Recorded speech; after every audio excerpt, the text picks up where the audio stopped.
আজকে প্রচার কার্য শুরু করতে যাচ্ছে। শুরুতেই আমি আল্লাহ রাব্বুল আলামিনের শুকরিয়া জ্ঞাপন করছি।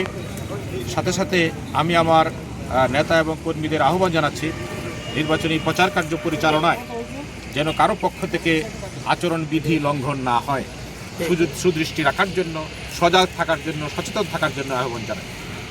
পাশাপাশি আমাদের সঙ্গে যারা নির্বাচনে অংশগ্রহণ করেছেন, আমাদের সঙ্গে প্রতিযোগী সংগঠনের নেতা এবং কর্মী ভাইদেরকে আহ্বান জানাবো, আপনারাও নির্বাচনী আচরণবিধি লঙ্ঘন হয় এমন কোনো আচরণ যেন আপনারা না করেন, আমি আপনাদের প্রতি আহ্বান জানাবো। আমরা সকলেই প্রার্থী 10 দলীয় প্রার্থী ত্রয়োদশ নির্বাচনে পূর্বদলার আসনে অধ্যাপক মাসুম মুস্তফাকে নিয়ে আজকে পূর্বদলা সদর ইউনিয়নে নির্বাচনী পরিচালনা কার্যক্রম শুরু করেছি। সারা বাংলাদেশে জামাত ইসলামের যে জোয়ার উঠেছে, এটা আমাদের পূর্বদলা উঠেছে। আমরা ইনশাল্লাহ এবার বিপুল করে সারা বাংলাদেশের 10 দলীয় যদি জুটবো, পূর্বদলা আমাদের প্রতিটা কেন্দ্রে ইনশাল্লাহ আমাদের দাঁড়িপাল্লায় জয় হবে এই আশা ব্যক্ত করি।